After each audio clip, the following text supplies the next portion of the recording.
shaky smile, even though it's breaking. When your brother did the Charlie Chaplin smile routine at the memorial for Michael, it seemed, Jermaine. yeah, Yes. it seemed completely appropriate to anyone that knew him, because that's what I remember about Michael, was this amazing smile he had, apart from the genius talent. You know, I still say to people, I saw him in Paris in the early 90s. I have never seen a concert like it in my life. Wonderful performer. I mean, incredible performer. But he had this amazing smile. Do you feel he's still with you? Do you feel he smiles down on you? Yes. A day doesn't go by where I don't think about him. Not one day. That goes for the rest of my brothers and sisters who've spoken about it. Some of the most touching stuff in the book is about you and Michael when you were very young. Really like those passages, because it's kind of like you were looking after each other's backs a bit.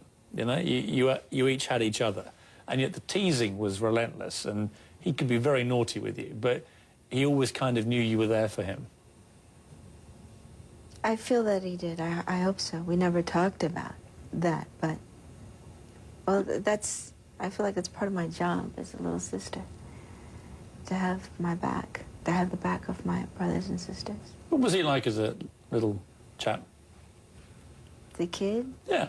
I heard he was bad. I did. As a little kid, because, I mean, obviously I heard he used to pranks, tease people all the time. But he was a good kid, though.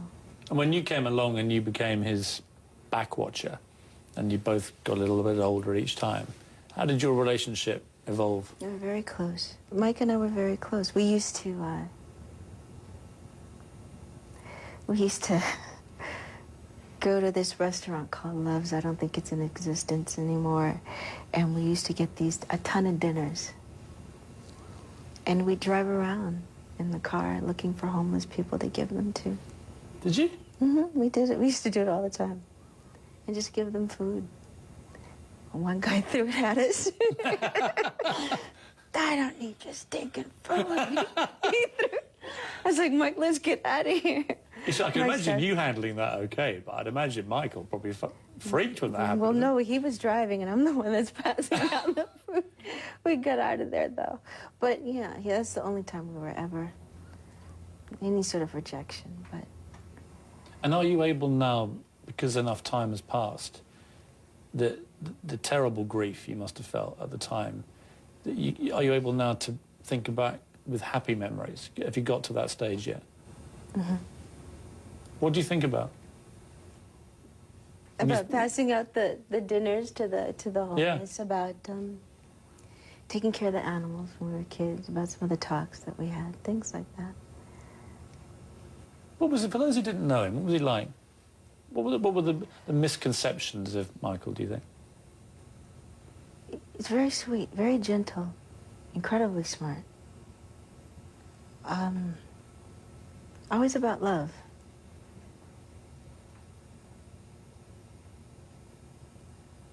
Always about love. He knew who he was. Do you think most people misunderstood him? Mm-hmm. I interviewed Michael. Oh, you did? Yeah, I interviewed him.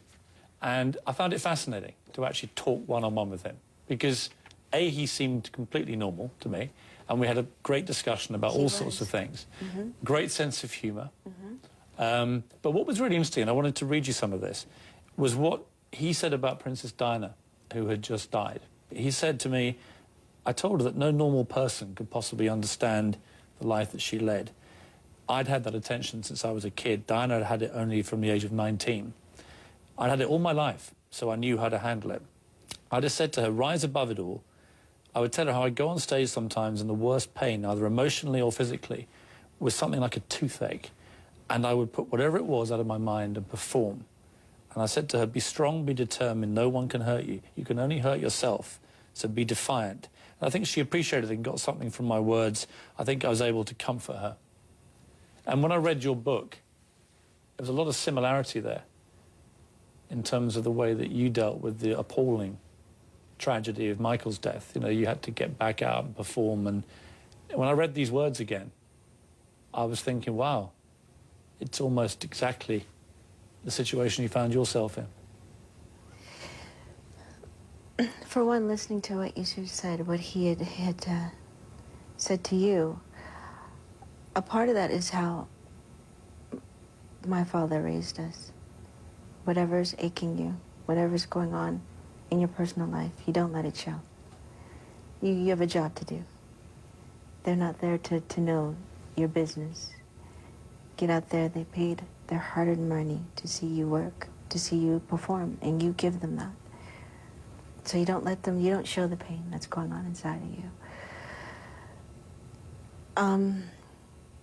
I got back to work right after my brother passed.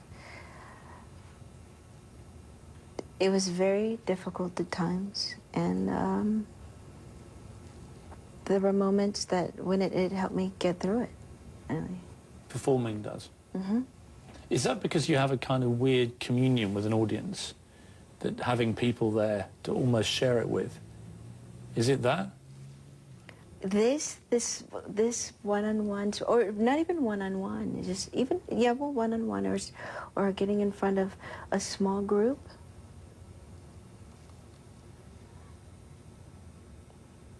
That's difficult for me. But 80,000 people on a stage is a different thing. No-brainer. Isn't that weird? It is weird. Isn't that crazy? I mean, I don't know what that's like because I've never done that. And here's another one that's kind of crazy. I don't like when people stare at me. Really? Oh dear, I'll be staring at you for about half an hour. Well, it's like I'm in the wrong profession. I'm in the wrong business. It's like, gosh, I You don't like being looked at? Uh-uh. You are in the wrong business. I know, right? It's crazy. It's kind of crazy. I'm in the wrong business. But it's easier for me when I'm moving, when I'm thising, when I'm thatting. But if I'm just still in speaking, it's a lot harder for me. So I just have to put on that face. In a moment, Miss Jackson on the real diva in the family. Well, let me stop, because I think my sister's a diva. She's gonna kill me.